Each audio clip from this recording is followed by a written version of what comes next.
Bonjour à tous. Donc je suis Hélène Salé-Lavorel, pour ceux qui ne me connaissent pas, la directrice du CDT du Val-de-Marne. On est très heureux de vous retrouver. Vous êtes nombreux ce matin.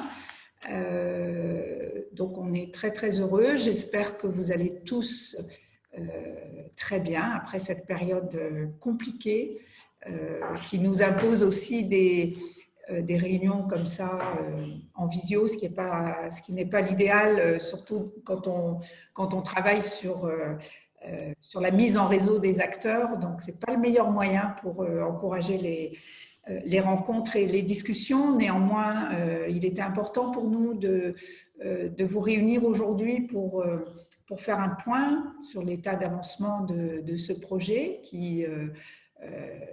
que pilote Camille, et Camille avance, a continué à bien travailler pendant, y compris le confinement, la période de télétravail avec les acteurs européens. Donc, comme vous le savez, nous, on souhaite vraiment que vous, les partenaires du territoire, soyez associés à ce projet. Et donc, aujourd'hui, c'est l'occasion aussi de faire un point et d'échanger avec vous, de voir aussi comment sur les thématiques on avance.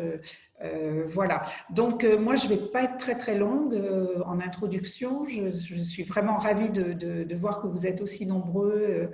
Et peut-être juste vous dire, donc, dans l'ordre du jour, on va vous rappeler assez brièvement les objectifs du projet que vous connaissez, mais c'est toujours bien de les rappeler, pour, y compris les personnes qui n'ont pas suivi le projet ou c'est un peu loin, donc c'est bien de le rappeler. Ensuite, faire un point sur ce qui a déjà été fait. Vous allez voir, c'est un projet qui est très vivant, qui avance bien, avec des partenaires aujourd'hui qui sont, on va dire, confortés, et donc des équipes qui travaillent. Et puis donc vous présentez le calendrier là pour la fin de la première phase, plus concrètement comment ça va avancer. Ensuite, les prochaines étapes dans la mobilisation des acteurs que vous êtes, parce qu'on a besoin de vous, parce que c'est un projet qui doit vous correspondre et qui doit vous être utile, donc c'est important qu'on échange là-dessus. Et puis sur les thématiques de travail qui ont été retenues avec nos partenaires européens, vous expliquer comment se fait l'identification des bonnes pratiques, ce qu'on a identifié, ce qui correspond à nos acteurs, soit parce que c'est des pratiques qui n'existent pas chez eux et qu'ils ont envie qu'on leur présente, soit c'est parce que c'est des thématiques qu'on peut partager avec eux. Enfin, Camille vous expliquera tout ça. Donc ça, c'est aussi les discussions qu'on souhaite avoir avec vous. Donc Camille, maintenant je vais te laisser la parole. J'espère que techniquement ça marchera bien. Effectivement, Camille a demandé de couper le micro, mais bien évidemment l'idée c'est quand même qu'on échange, donc n'hésitez pas après la présentation à bien rallumer votre micro quand vous souhaitez prendre la parole. Je ne sais pas si on le fera avec le petit onglet lever la main, oui. Hein, peut-être pour qu'on puisse organiser la prise de parole, mais l'idée c'est, même si on est en visio et que c'est vraiment pas l'idéal, surtout qu'on ait des échanges avec vous. Hein, c'est vraiment ce qu'on souhaite ce matin. Donc Camille, à toi. Vous voyez, nous on est quand même à 1 mètre de distance. Hein. Hop là. Alors, donc pour commencer, peut-être pour ceux d'entre vous qui connaissent pas beaucoup le projet, un petit rappel. Donc le projet Star Cities, donc c'est un projet de coopération européenne, plus particulièrement un projet d'échange de bonnes pratiques, puisque le programme Interreg Europe, c'est un programme qui finance uniquement des échanges de bonnes pratiques entre acteurs plutôt publics ou parapublics, sur des sujets qui sont par contre très très très divers. Donc nous, on travaille évidemment plutôt sur le tourisme, mais Interreg Europe regroupe de nombreux projets qui travaillent sur des sujets complètement différents. Donc l'objectif de ce projet, c'est d'aller vers une meilleure prise en compte des fleuves et des rivières dans la mise en œuvre des stratégies régionales de valorisation du patrimoine culturel et naturel et du développement touristique, donc des bords de l'eau, on va dire ça comme ça. Donc, c'est un projet sur 5 ans. Donc, nous avons commencé le 1er juin 2018 et le projet se terminera fin mai 2023. Nous sommes 7 partenaires dans le cadre de ce projet, représentant 5 territoires européens. Et le but de chaque partenaire est d'améliorer ou de faire évoluer sa politique régionale en matière de développement touristique, patrimonial, etc., pour la valorisation des bords de rivière. Il y a une personne qui a le micro allumé, si elle pouvait le couper. Voilà, donc c'est un projet sur 5 ans pour l'ensemble des partenaires pour lequel le budget global est de 1 178 000 €, donc pour l'ensemble des partenaires, dont 85% à peu près sont financés donc, via les fonds FEDER pour ce programme-là. Et donc, je vais vous parler des 7 partenaires.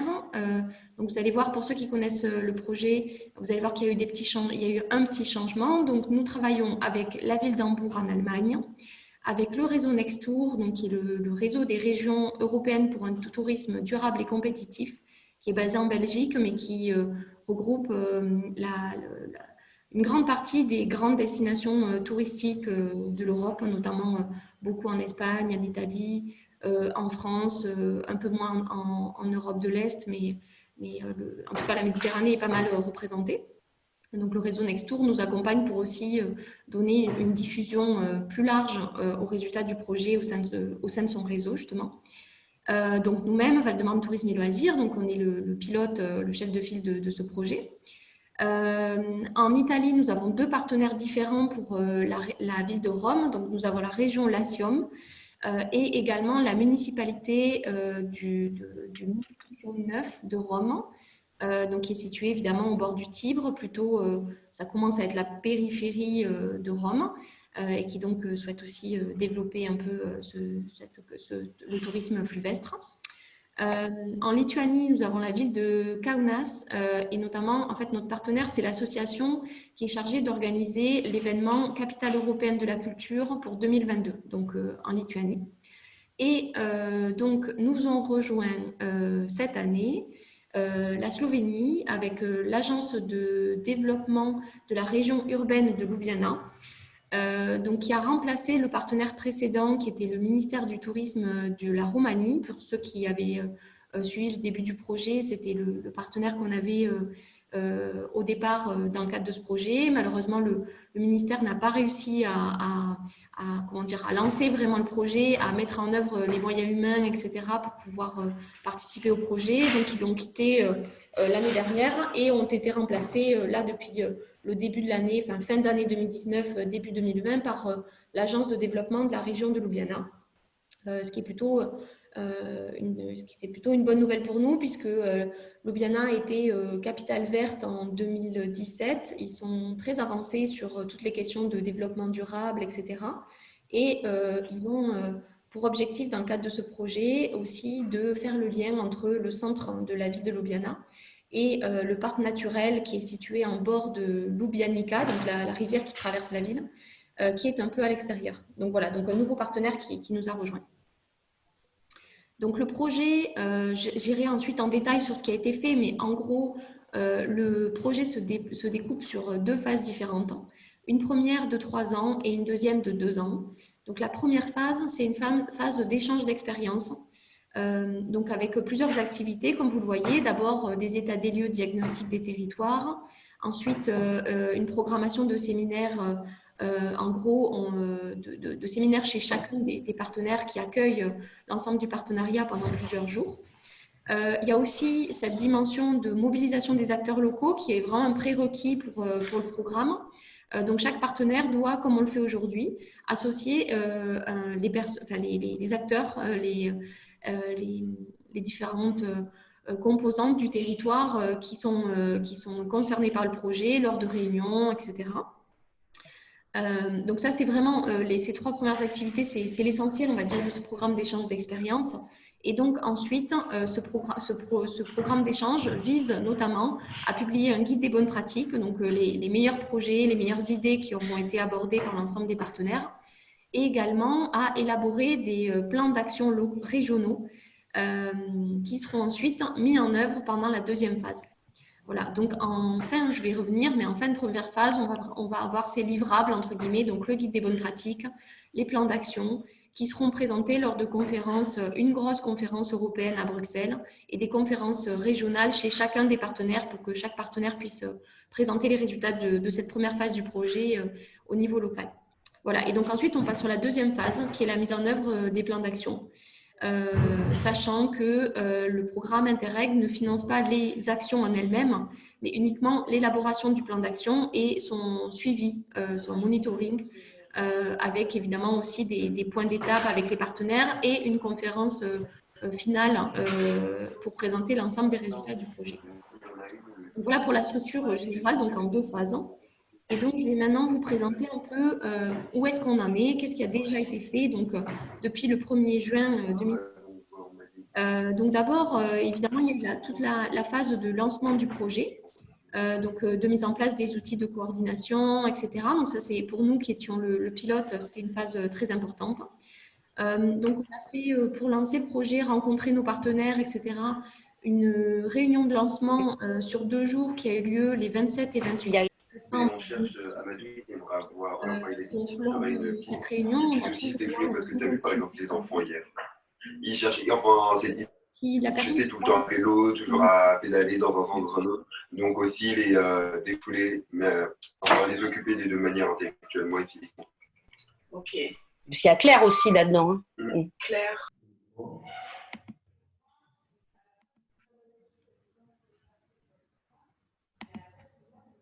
Voilà, excusez-moi pour cette interruption. Donc, je reprends. Donc, on a commencé par lancer le projet. Donc, je vous parlais de la réunion de lancement sur 2 jours en septembre 2018. On avait aussi profité de cette réunion, certains y ont peut-être participé pour faire une conférence de lancement qui avait lieu à Maisons-Alfort et lors de laquelle on avait proposé, invité l'ensemble des acteurs locaux des bords de Marne à venir rencontrer ses partenaires européens et en savoir plus sur le projet. Donc, pendant une soirée, on avait eu une sorte de table ronde avec l'ensemble des partenaires européens et avec certains d'entre vous qui avaient pu participer. On avait une 50aine de participants à cette occasion. On a également, j'y reviendrai ensuite en détail, créé un groupe projet au niveau des bords de Marne pour suivre ce projet de façon régulière. Et ensuite, le cœur vraiment de cette première étape, c'était l'élaboration des états des lieux diagnostiques des territoires. Donc, chaque partenaire a dû préparer un état des lieux de son territoire, de l'offre fluvestre, fluviale qui existait sur son périmètre de projet. Et donc, ces états des lieux diagnostiques ont été finalisés dans le courant de l'année 2019 et ont été partagés lors du premier séminaire qui a eu lieu du 17 au 19 juillet 2019 à Rome. Et donc, pendant ce séminaire de 3 jours, comme vous le voyez, donc on avait un programme assez chargé qui alternait quelques visites de terrain, mais surtout, on a eu une journée complète d'ateliers de partage des états des lieux, lors duquel donc chaque partenaire a fait une présentation d'un quart d'heure, 20 minutes de son état des lieux. Et ensuite, nous avons travaillé en petits groupes pour identifier les forces, faiblesses, opportunités, menaces de chaque partenaire et de l'ensemble finalement du consortium. Nous avons aussi travaillé pour identifier les besoins d'amélioration, les besoins d'apprentissage que nous avions entre nous. Et en faisant un peu, en mettant en corrélation à la fois les forces des uns et les souhaits de progression entre guillemets des autres, on a convenu d'un programme de séminaires thématiques qui permettent de partager des bonnes pratiques, d'échanger sur des thématiques qui étaient considérées comme prioritaires et qui seront développées lors de séminaires dédiés. Voilà, donc c'était une étape très importante. On vous mettra des liens dans la présentation PowerPoint qui sera envoyée par la suite. Il y a des vidéos qui ont été faites, notamment du résultat un peu de cette journée de workshop. Donc, vous pourrez aller voir un peu ce que ça a pu donner, puis l'avis un peu, le retour des partenaires européens sur cette journée. Et donc, en tout cas, cette journée, elle a vraiment permis d'aboutir sur un programme thématique donc qui est le suivant, que nous avons, donc c'est un peu la deuxième étape dans laquelle nous sommes actuellement, avec une première thématique qui était celle de l'engagement et de la participation des habitants. Donc une thématique qui intéressait tous les partenaires et dont on avait identifié que Kaunas, donc notre partenaire lituanien, avait beaucoup d'expérience sur cette thématique-là et donc allait pouvoir nous présenter un certain nombre de projets, etc. Donc nous sommes partis en septembre 2019 à Kaunas, en Lituanie, pareil pour un séminaire de 3 jours qui mêlait à la fois des visites de terrain, des ateliers, d'échanges, etc. sur cette thématique de l'engagement et de la participation des habitants, toujours en lien évidemment avec le développement du tourisme fluvestre. Et donc récemment, nous avons aussi décidé, en plus des séminaires thématiques sur place, d'ajouter des webinaires de présentation des bonnes pratiques, ce qui nous permet d'avoir plus de temps pour présenter des bonnes pratiques qui avaient été présentées et de aussi finalement garder du temps sur place pour des échanges, etc. et en externalisant entre guillemets cette partie de présentation en amont des séminaires. Donc le premier webinaire thématique a eu lieu le 16 juin dernier. Donc vous pouvez aller voir le replay puisqu'on a publié sur YouTube l'ensemble du webinaire. Bon, évidemment, c'est en anglais, mais vous pouvez le consulter. Ça dure 1h30 à peu près. Et donc, il y a 4 bonnes pratiques en lien avec l'engagement et la participation des habitants qui ont été présentées à l'occasion de ce webinaire. Donc ensuite, la deuxième thématique identifiée, c'est le développement de produits touristiques et les stratégies marketing. Donc c'est un thème qui est très large, qui devait être traité lors d'un séminaire à Hambourg qui était programmé au mois d'avril, donc de cette année, et qui évidemment a été reporté. Donc si tout va bien, il aura lieu fin septembre 2020. Donc pareil, sur 3 jours, avec des visites de terrain, des ateliers de brainstorming, etc. Sur cette thématique du développement de produits et des stratégies marketing. Je reviendrai ensuite vraiment sur le détail de chaque thématique. En amont de ce séminaire-là, on aura un webinaire pareil sur le même thème le 2 septembre 2020, donc en ligne cette fois-ci. Ensuite, on passera sur la troisième thématique qui est celle de la gouvernance et de la coopération des acteurs. C'est notre séminaire à nous puisqu'on a été identifiés comme les plus expérimentés entre guillemets sur cette thématique-là qui intéresse beaucoup l'ensemble des partenaires. Et donc, on a tout juste commencé l'organisation de ce séminaire qui aura lieu en octobre, mi-octobre. Et donc, on va accueillir les partenaires européens pendant 3 jours sur les bords de Marne pour un programme de visites, d'ateliers, etc. Voilà. Donc, pareil, en lien avec cette troisième thématique de la gouvernance, on a également un webinaire qui est programmé, qui aura lieu le 15 septembre. Et qui, a priori, serait un webinaire plutôt de présentation de comment chaque partenaire est organisé en termes de développement touristique en lien avec son fleuve ou sa rivière. Donc, vraiment sur la gouvernance touristique en lien avec le tourisme fluvial. Donc, chaque partenaire va un peu présenter son système, son organisation, comment est-ce qu'il coopère avec ses acteurs locaux, etc. Et enfin, la dernière thématique qui sera traitée en 2021, c'est celle de l'environnement et du développement durable. Donc, à la suite de ce programme thématique, qui se terminera, comme vous l'avez vu, en avril 2021, on aura une étape de finalisation de cette phase d'échange, avec d'abord la finalisation des plans d'action régionaux, qui est programmé pour mai 2021. La publication du guide des bonnes pratiques, qui est un document qui regroupera les projets, les activités les plus intéressantes qui ont été identifiées lors de ce programme thématique.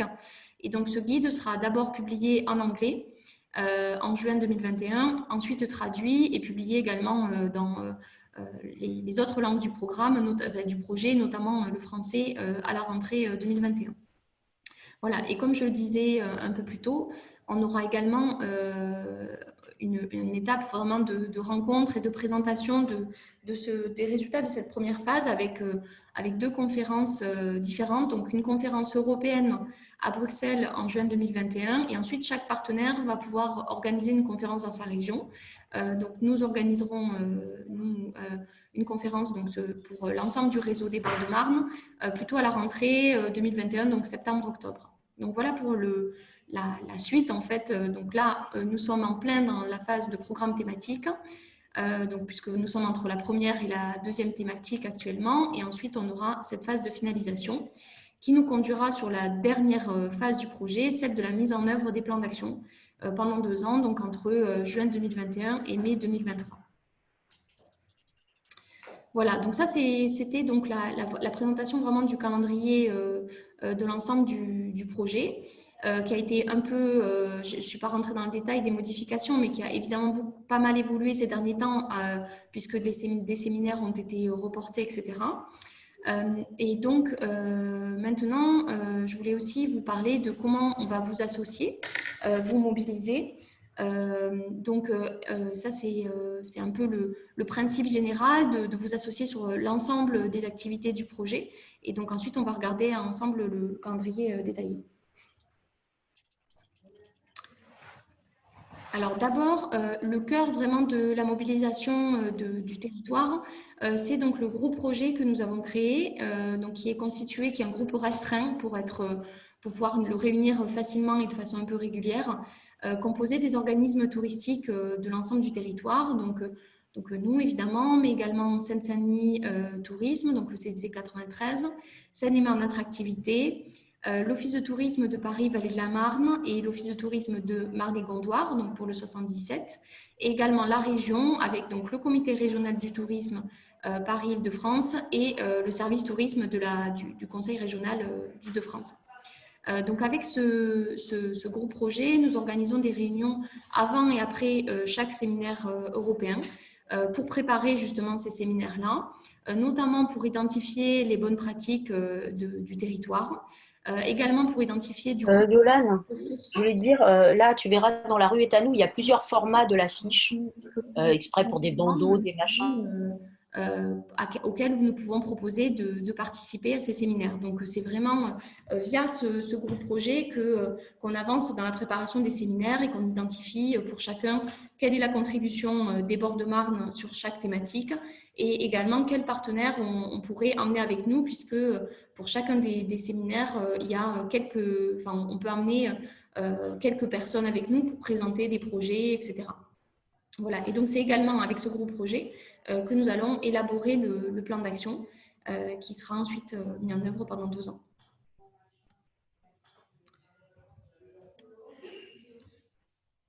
Donc justement sur cette question de l'identification des bonnes pratiques, les bonnes pratiques, c'est un terme un peu valise qui peut regrouper, comme vous le voyez, des choses très différentes, donc des projets, des activités, des actions, mais aussi des façons de travailler ensemble.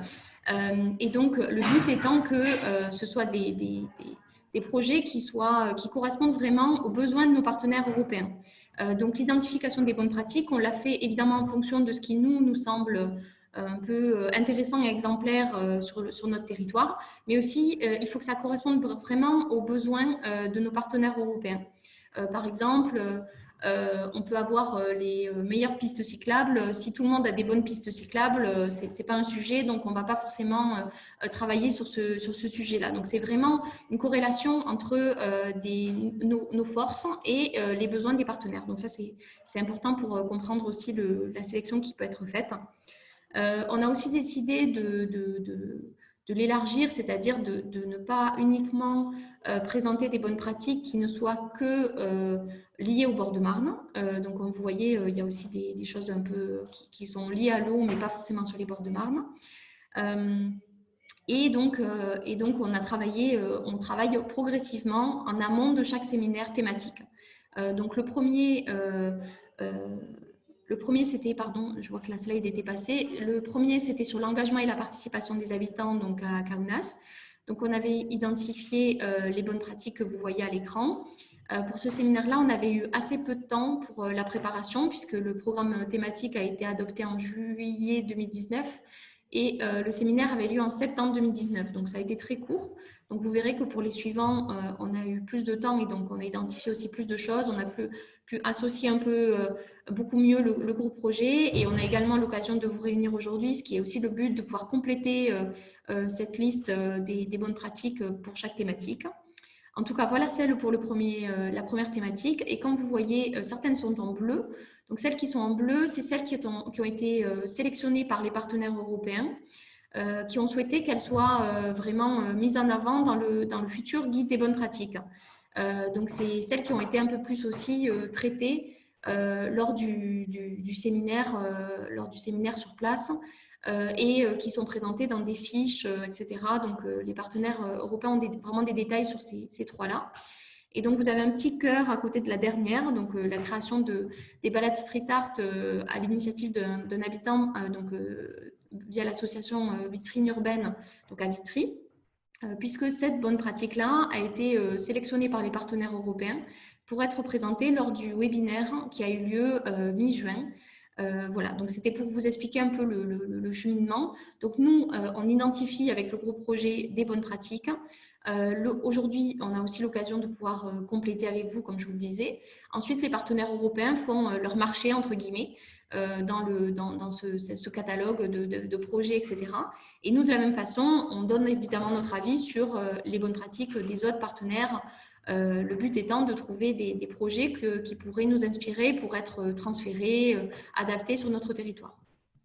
Donc voilà pour la première thématique. Donc la seconde sur le développement de produits et les stratégies marketing, donc, que nous avons commencé à préparer depuis le début de l'année. Donc il y a 2 sous-thématiques qui ont été identifiées, celle vraiment du marketing et de la communication avec cette idée de la dynamique entre les centres-villes et les périphéries, qui est une dynamique qui est vraiment intéressante aussi à Hambourg, puisqu'ils ont pas mal de projets justement qui permettent d'attirer des touristes depuis le centre de la ville vers vraiment la périphérie en utilisant la voie d'eau.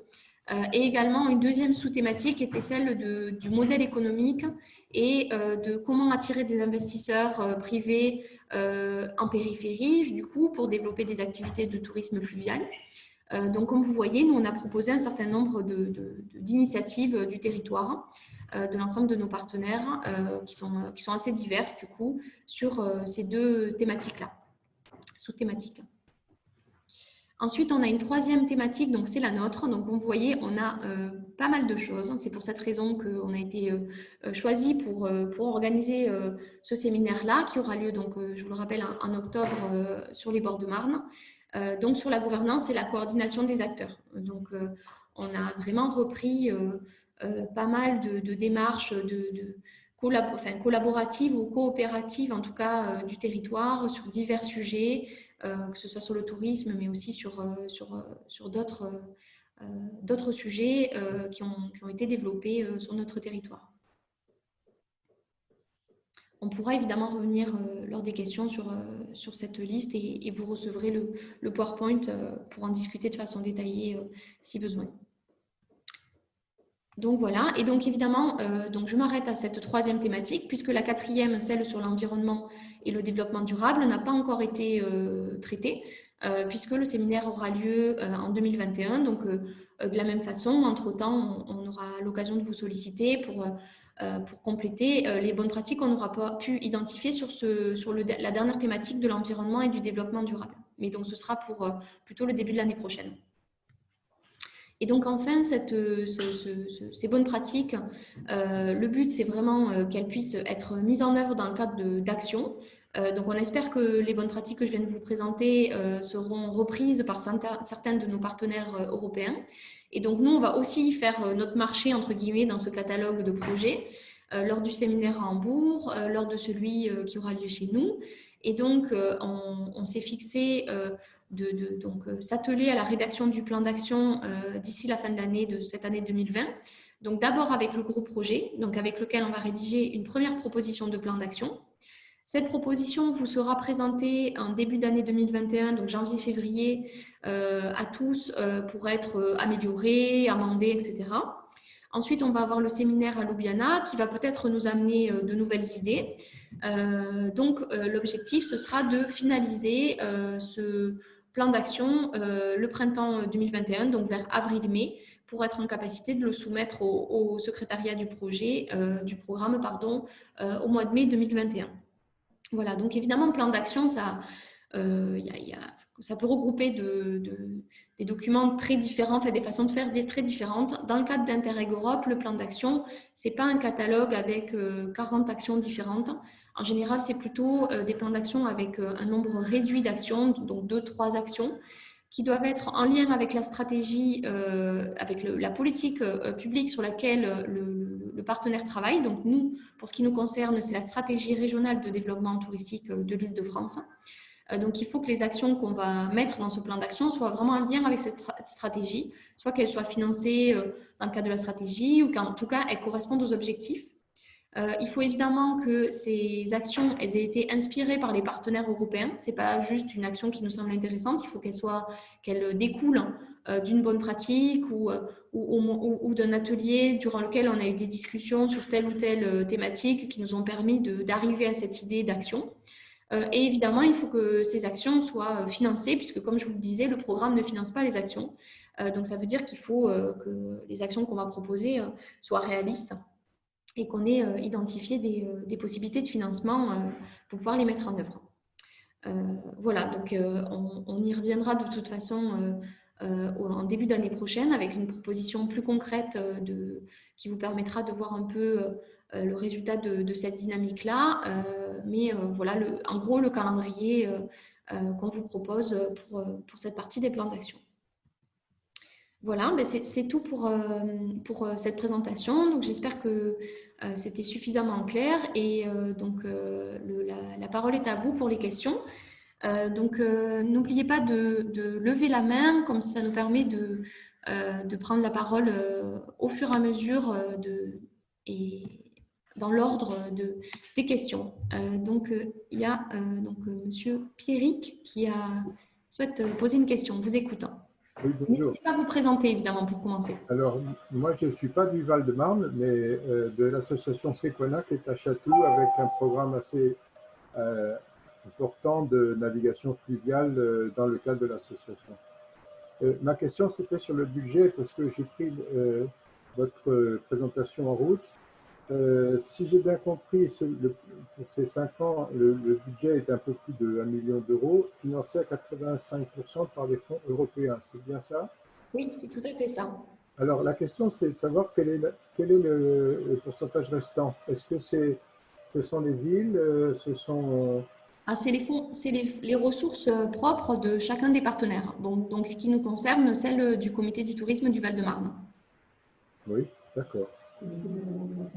Voilà. Et la grande majorité du budget, comme c'est un programme d'échange d'expérience et avant tout du temps de travail, plus que de l'investissement, enfin, je veux dire, les dépenses, c'est des dépenses de déplacement pour des séminaires, etc. Donc, une grosse partie de ce budget, plus de 50%, c'est la valorisation du temps de travail des équipes qui sont mobilisées chez chacun des partenaires. D'accord. OK, merci.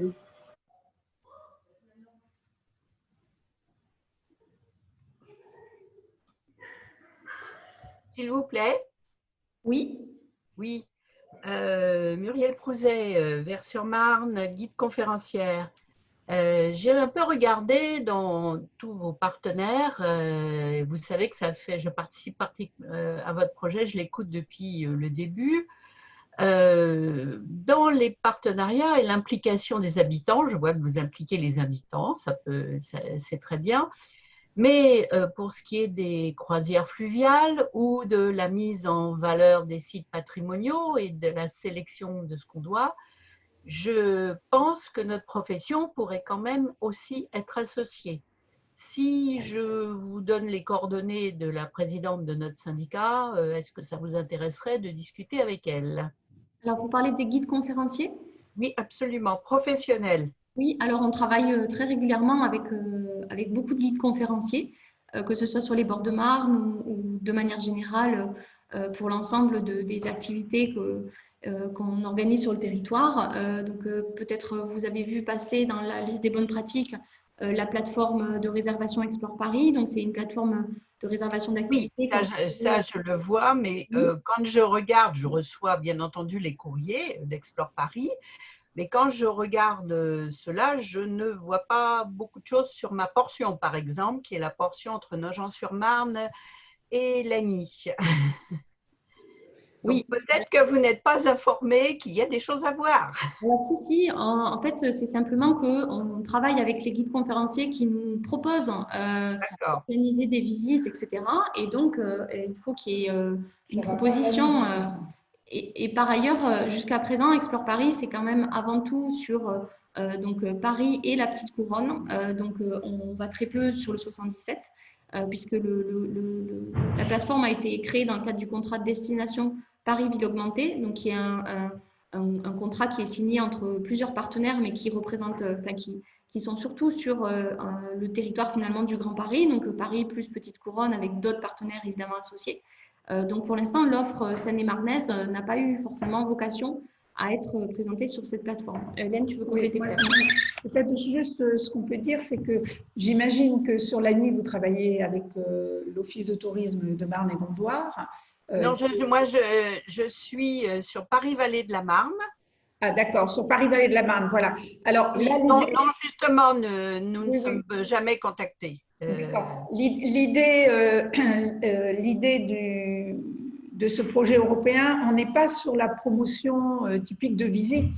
Hein, vous avez compris, on est sur de l'échange d'expériences. Non, mais je veux dire, moi, je trouve votre projet très intéressant. Je le suis en mon nom personnel et en tant que membre du conseil d'administration du syndicat national des guides conférenciers pour pouvoir indiquer à mes consoeurs qu'il y a des possibilités de proposer des visites là-dessus, peut-être pas via Explore Paris, bien qu'une partie de la Seine-et-Marne soit quand même dans le Grand Paris, si j'ai bien suivi, mais ça change tout le temps. Donc, en fait, moi, je le veux parce que je pense qu'il y a un potentiel aussi pour ma profession qui a beaucoup souffert du confinement, hein, je vous le rappelle quand même. Donc, nous cherchons aussi des pistes nouvelles. Oui, alors, non, mais qu'on soit bien d'accord, bien sûr que ce projet doit être partagé, il n'y a pas de souci, mais là, on est vraiment sur de l'échange d'expériences très en amont. On n'est pas du tout, on ne va pas promouvoir des visites. Hein. Donc non, mais j'avais regardé, par exemple, sur la carte touristique, oui, et mais j'avais vu qu'il n'y avait rien à Vert. Non, mais c'est pas, la question, elle n'est pas là. On est vraiment sur de l'échange d'expériences. Donc, quand on parlait de l'expérience des visites street art, ce qui intéresse les partenaires européens, c'est comment l'association en question arrive à travailler avec les artistes, etc. C'est pas pour en faire la promotion en Europe. Hein. On n'en est pas, on n'est pas là. On est vraiment sur de l'étude, sur de la réflexion, sur très en amont et bien sûr que ces résultats intéresseront, j'imagine, les guides et on compte sur vous pour les diffuser, mais la pratique des guides conférenciers n'est pas identifiée par les partenaires européens qui ont tous des guides conférenciers comme une expérience en soi nouvelle à partager. On est vraiment sur de l'échange d'expériences, on n'est pas sur de la promotion de telle ou telle visite. Non, il ne s'agit pas du tout de promotion. Moi, je suis votre très intéressant séminaire comme une source d'idées.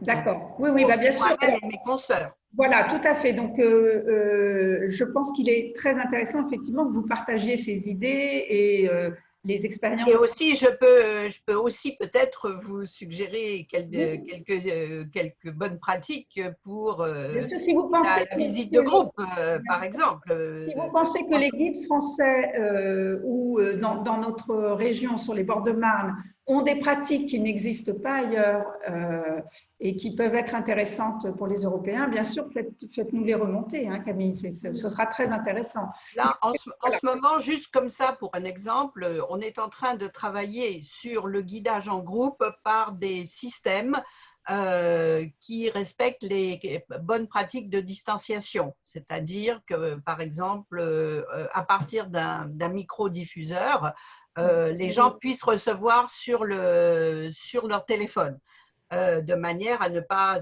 avoir de risque de contamination, puisque nous venons d'être autorisés à avoir des groupes de plus de 20 personnes.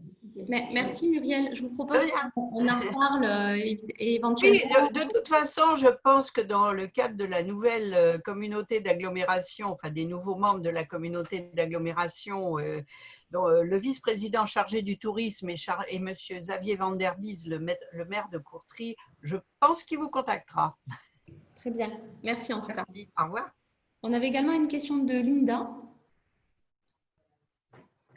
Oui, en fait, dans cette idée, je me demandais si les comités d'architecture et d'urbanisme de la Seine-Saint-Denis, du Val-de-Marne et même de la région pouvaient être associés à la réflexion en amont, notamment pour justement le fait qu'ils accompagnent certaines croisières pour faire découvrir le paysage et aborder la question de la place de l'eau dans les paysages. Alors oui, on associe les CAUE. Je ne sais pas si elle est là, mais je sais que Franca du CAUE… Oui, je suis là. Voilà, participer à la réunion d'aujourd'hui. Et le CAUE, en tout cas pour ce qui nous concerne sur le Val-de-Marne, le CAUE fait vraiment partie des acteurs ressources qu'on n'hésite pas à solliciter, y compris sur cette question-là, puisqu'on sait bien qu'ils ont une expertise et une très bonne connaissance du terrain. Donc, par exemple, pour le séminaire qu'on organisera sur les bords de Marne, on va de toute façon contacter un certain nombre d'acteurs ressources pour pouvoir les associer et accueillir les partenaires européens. Mais oui, tout à fait, les CAUE font vraiment partie des organismes qu'on a identifiés et qu'on associe. Parfait, merci. Olivier Maître-Alain. Bonjour Olivier. Oui. Bonjour à tous, Olivier Maître-Alain, ville de Nogent-sur-Marne. J'aimerais simplement saluer la présence de nos amis de Sequana, donc de l'Ouest parisien, qui ont donné l'exemple sur un certain nombre de choses, notamment la restauration des bateaux, mais ils ont développé beaucoup d'autres activités. J'ai le plaisir de leur dire que nous resterons aussi des bateaux anciens sur les bords de Marne et que tout cela contribue à l'essor de tous les projets qui nous sont chers. Merci de garder des liens donc avec l'Ouest parisien qui a aussi donc des informations à nous apporter. Merci de votre attention. Merci beaucoup. Camille? Oui. Oui.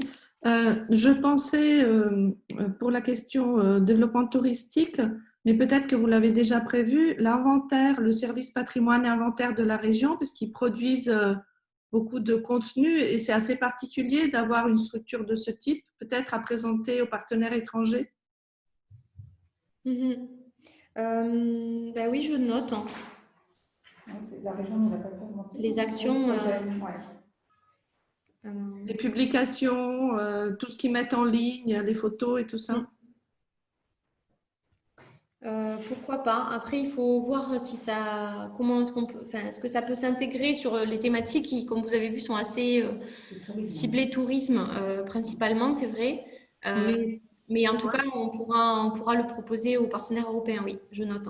En fait, là, ils sont en train de travailler sur, par exemple, un ouvrage qui présente toute la région et qui a vraiment une visée, comment dire, valorisation touristique aussi d'un patrimoine autre qu'un patrimoine traditionnel.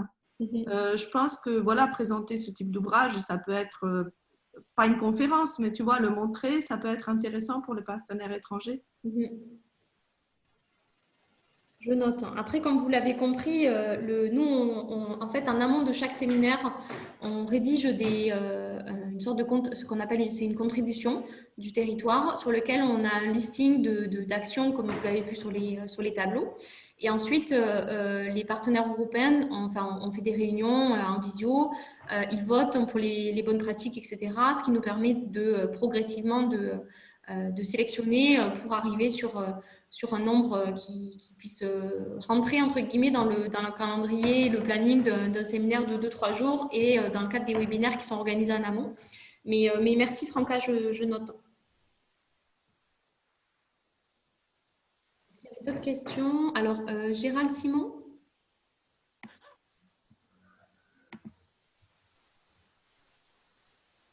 Monsieur Gérald Simon, vous vouliez parler?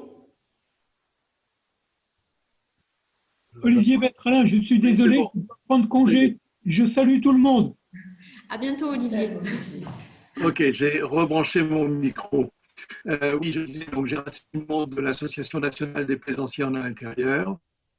Nous suivons vos travaux, bien évidemment, et nous étions participants aussi à l'étude qui avait été conduite par le 77 et VNF sur la Marne. Oui. Et ce que je voulais savoir, c'est si ce qui avait été fait là est intégré dans ce que vous faites. Notamment, il y a une chose que nous avions proposée, quand vous parlez de tourisme, un des points sur les haltes fluviales, c'est qu'il n'y a aucune information de ce qu'il est possible de faire aux alentours. Et nous avions proposé de développer un réseau de tableaux d'affichage, mais de panneaux d'affichage électronique, en donnant les informations sur le village qui est à côté, sur des choses beaucoup plus lointaines, et qui permettraient de valoriser l'activité touristique et l'activité économique en général du village ou des villes qui se trouvent à côté. Donc, je ne sais pas où vous en êtes, si vous avez intégré ça ou non.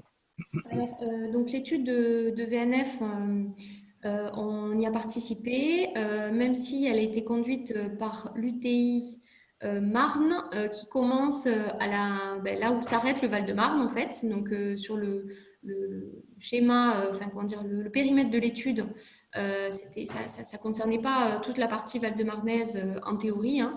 On a quand même été associés justement parce qu'on menait ce projet européen qui avait bien été identifié par VNF.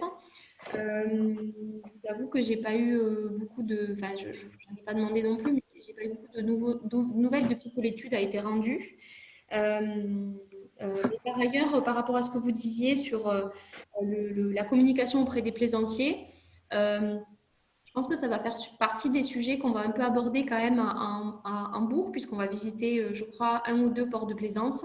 Et vous avez peut-être vu passer dans la liste des bonnes pratiques sur le territoire, on avait identifié le guide du plaisancier que publie l'Office de tourisme de Marne et Gondoire.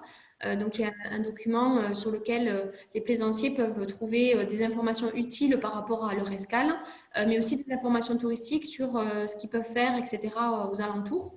Et justement, nous, en tout cas, ça nous paraissait être une action intéressante. Donc, je ne sais pas si les partenaires européens le retiennent, mais en tout cas, c'est un sujet, je pense, qu'on sera amené à aborder à Hambourg, puisque, comme je le disais, ça fait vraiment partie des visites de terrain aussi. Ok, mais mettez-vous à la place de quelqu'un qui navigue, qui n'est pas forcément français. Je ne sais pas s'il va avoir le réflexe d'aller chercher un guide quelconque, alors que s'il a, sur l'endroit où il stationne, où il s'arrête sur une halte ou un port de plaisance, s'il a un panneau d'affichage avec toutes les informations. Quand je dis panneau d'affichage, ce n'est pas un panneau d'affichage papier, comme on voit sur le canal de Bourgogne, qui n'est bien évidemment pas tenu à jour parce que ça pose beaucoup de problèmes et tout, alors que là, il suffit d'une liaison Wi-Fi entre les deux et ça suffit largement pour avoir des informations mises à jour qui peuvent l'être d'ailleurs au niveau d'une communauté d'agglo ou au niveau d'un comité de tourisme quelconque.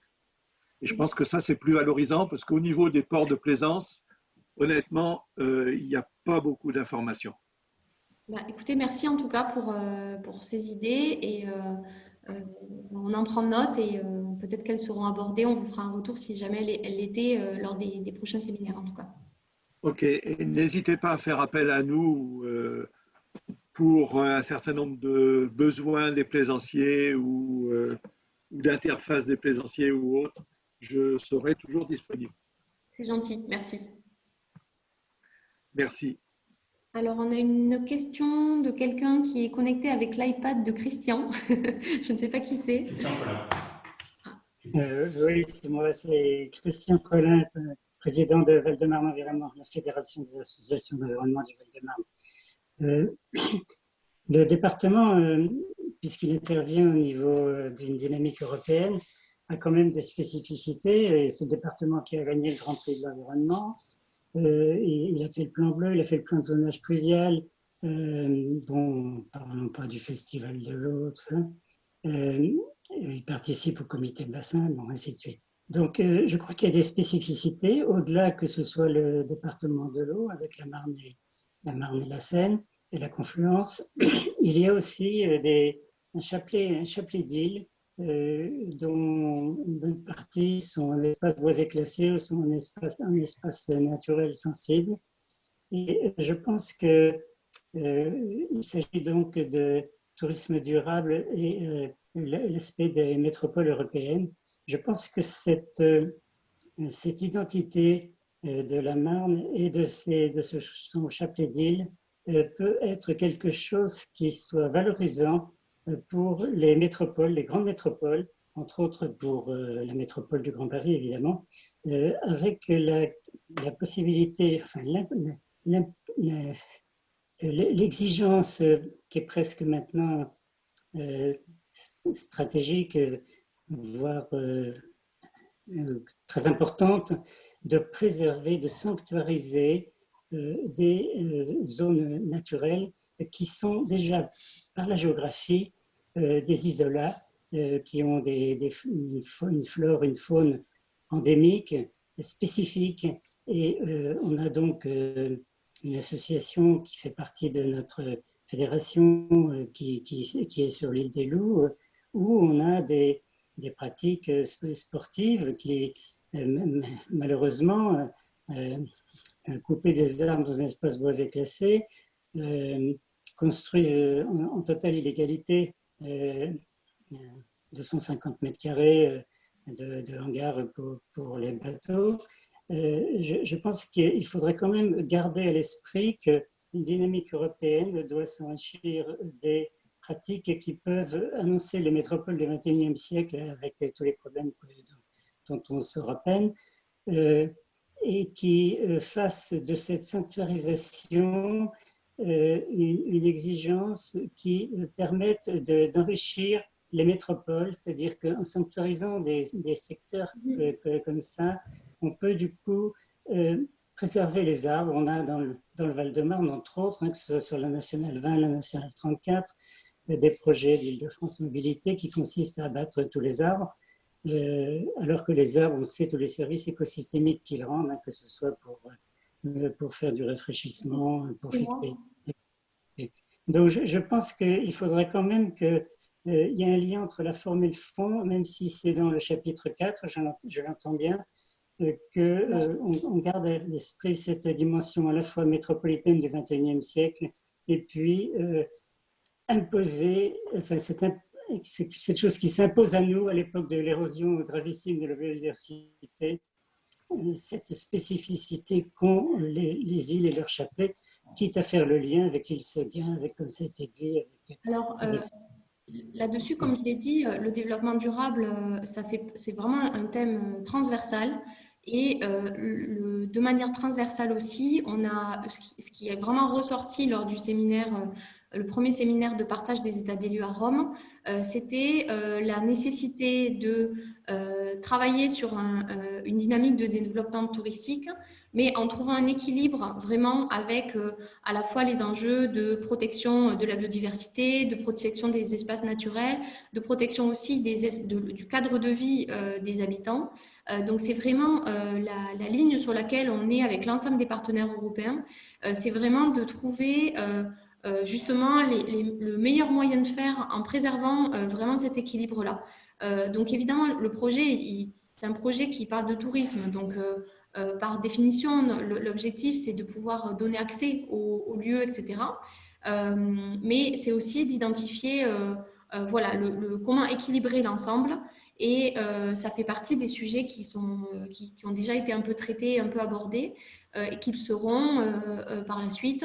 Je pense que, comme vous le disiez, on a quand même des choses sur les bords de Marne, sur la préservation des îles, le classement de la réserve des îles autour de Champigny et de Saint-Maur, leur classement qui les protège, etc. Enfin, il y a un certain nombre de choses qui sont assez exemplaires et qu'on aura l'occasion de présenter aux partenaires européens et de regarder aussi comment eux font, parce que c'est vrai que cet enjeu de préservation du patrimoine naturel, c'est vraiment un objectif qu'on partage. Et voilà, comme je le disais, c'est vraiment un thème, même s'il sera particulièrement abordé dans la 4e thématique lors du dernier séminaire en Slovénie, mais c'est vraiment un thème transversal. Merci en tout cas pour votre intervention. Est-ce qu'il y avait d'autres questions? Oui. Michel. Oui, vous bonjour m'entendez? Michel. Bonjour. Donc je me présente Michel Riousset. Je préside l'association qui s'appelle le Carré des Canotiers, qui existe depuis 10 ans. Donc là, depuis le début de l'année, notre projet vient de faire un pas immense. Je montre pour ceux qui ne connaissent pas le projet, là, ce petit plan. Donc c'est situé sur les bords de Marne, à la limite entre Joinville-le-Pont et Nogent-sur-Marne. Donc l'ensemble, les gros bâtiments d'anciens restaurants L'Horloge a été acheté par la ville de Joinville-le-Pont au mois de janvier. Et là, maintenant, on a un ensemble cohérent sur plusieurs propriétés. Et là, tout récemment, donc cet ensemble a été reconnu comme patrimoine d'intérêt régional. Donc ça, c'était quelque chose d'extrêmement important. Hein. Donc sur 3 parcelles, sur 18, ont été reconnues comme patrimoine d'intérêt régional. Donc avec la crise du Covid, le projet, pendant un peu plus de 2 mois, évidemment, n'a pas pu avancer. Nous, on doit occuper ici, là, l'aile gauche du bâtiment de l'Horloge avant la fin de l'année pour entreposer des bateaux anciens, des collections importantes que nous avons pu acquérir au cours des années. Donc ma question, pour faire bref, ma question c'est simplement, j'ai noté donc l'accompagnement des nouveaux projets. Donc ma question est la suivante, comment allez-vous pouvoir, dans ce cadre de l'itinéraire culturel européen, bien sûr, accompagner ce nouveau projet dont on a parlé depuis plusieurs années avec le Community Day départemental du tourisme. Il n'y avait rien de concrétisé parce qu'il manquait la grosse propriété de l'Horloge qui était en vente il y a 2 ans, un peu plus de 2 ans. Voilà, donc maintenant ce projet, il tient la route, il est bien ficelé. Hein. Il y a une étude qui a été diligentée et payée par la ville de Joinville-le-Pont qui est complètement partenaire, évidemment. Donc là maintenant, il faut qu'on avance, à chaque fois on avance. Et maintenant, comment avancer plus loin et nous accompagner pour ce nouveau projet? Alors, en tout cas, comme je l'ai expliqué, le plan d'action qui sera déposé dans le cadre du projet Star Cities, comme je le disais, les critères, c'est vraiment que les actions doivent être en lien avec la stratégie régionale du tourisme et que l'action en elle-même doit être doit être inspirée d'une bonne pratique d'un partenaire européen. Donc, les actions qui seront accompagnées dans le cadre de Star Cities, ça sera celles qui répondront à ces critères-là. Évidemment, par ailleurs, on poursuit l'accompagnement de tous les projets de manière générale sur le Val-de-Marne pour ce qui nous concerne et en particulier sur les bords de Marne qui vont vers un développement et une valorisation du territoire. Donc, comment on pourra vous accompagner? Évidemment, en rencontrant, je pense qu'il faudrait qu'on arrive à se voir de nouveau avec la ville de Joinville pour en discuter, connaître un peu maintenant quels sont les contours du projet et voir quelles ressources on peut vous aider à mobiliser pour mettre en œuvre ce projet. Mais de toute façon, ça, c'est la compétence du CDT Star Cities ou pas Star Cities d'accompagner les projets qui se développent sur le territoire. D'accord, merci. Merci Michel. D'autres questions? Peut-être juste un commentaire là, avec Fuchs, le repas. Bonjour. J'ai trouvé que, en termes, par rapport au webinaire là, que vous voulez me faire en septembre sur la gouvernance et la coopération des acteurs, j'ai trouvé que la démarche que vous avez conduite là, sur la grande confluence était assez intéressante parce que vous avez rassemblé tous les acteurs. Ça serait peut-être intéressant, même si les développements ne sont pas terminés, mais d'en faire le bilan et peut-être de comparer celle de la situation, donc la grande confluence où il y a des développements à faire, à celle de la Marne, où il y a presque une profusion de produits, d'activités qui se fait, où là d'ailleurs je saisis moins votre rôle d'organisateur et de promoteur. Enfin, disons qu'il y a tellement de profusion qu'il y a deux situations différentes qui sont peut-être intéressantes à faire. Et vous pourriez peut-être, moi je pense, davantage présenter tout ce qui se passe sur le bord de l'eau via le CDT, par peut-être un site internet. Ça pourrait être une action proposée dans le cadre de cette démarche. Quand on regarde ce que fait le CAUE, ce que fait le département, ce que font toutes les villes, les associations, ce qu'on fait nous, il n'y a pas un lieu où on voit tout. Et du coup, ce n'est pas très lisible. Donc, vous pourriez peut-être rendre les rivières plus lisibles. Enfin, les développer pour ce qui est de la Seine et rendre plus lisible tout ce qui se passe sur la Marne. Oui, c'est très intéressant. En effet, c'est vrai qu'il y a des dynamiques qui sont très différentes entre la Marne et la Seine. On le voit bien au quotidien aussi, donc avec Déborah l'année dernière, Francesco cette année qui travaille sur ce projet de la grande confluence. Et en effet, c'est intéressant de comparer ces deux dynamiques et ces deux territoires qui sont très différents. Et en effet, c'est vrai que en fait, on avait presque trop de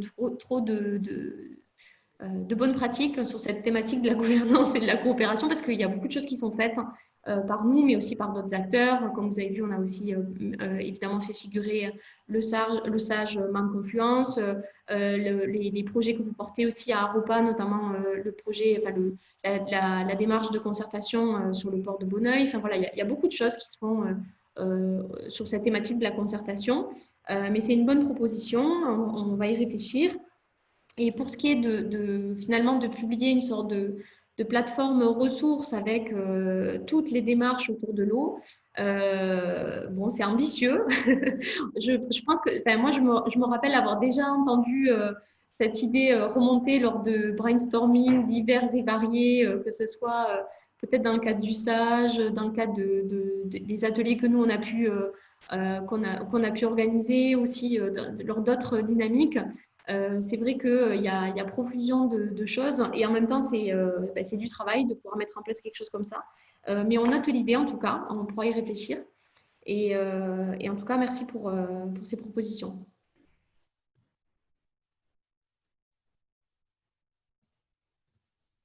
Est-ce qu'il y avait d'autres réactions ?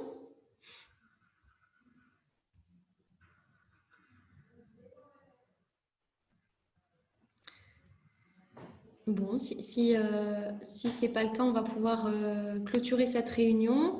Donc, comme vous l'avez compris, la prochaine étape, c'est le calendrier un peu chargé que nous avons cet automne avec donc 2 séminaires. Et donc, on reviendra vers vous, entre-temps probablement via la newsletter, j'espère que vous la recevez tous, la newsletter du projet qui nous permet au fil de l'année de vous informer un peu des différentes étapes du projet et également des autres projets qu'on mène, parce que là, on a parlé uniquement de Star Cities aujourd'hui, mais on a également d'autres démarches en cours sur la Marne avec les clubs nautiques, etc. Donc, n'hésitez pas à regarder la newsletter et les pages web correspondantes sur notre rubrique pro qui présente tous ces projets-là. Et puis, on vous donne rendez-vous au début de l'année 2021 avec une proposition de plan d'action, du coup, vraiment en lien avec le projet Star Cities. On vous remercie évidemment pour votre participation aujourd'hui. Si vous avez des suggestions pour la suite ou des remarques, n'hésitez pas à me les envoyer par mail. On en prendra compte. Et comme je vous le disais en début de réunion, donc on a enregistré la réunion, donc on va essayer de la publier pour les personnes qui ne pouvaient pas être là aujourd'hui, pour qu'ils puissent aussi voir un peu où en est ce projet. Voilà, écoutez, je vous remercie tous. Juste si j'ai bien compris, envoyer la présentation? Oui, et on vous envoie également la présentation, tout à fait. Ok, merci. Avec des liens notamment vers les vidéos qui ont été faites suite au séminaire. Donc, vous pourrez voir la vidéo avec l'image, ça sera beaucoup mieux.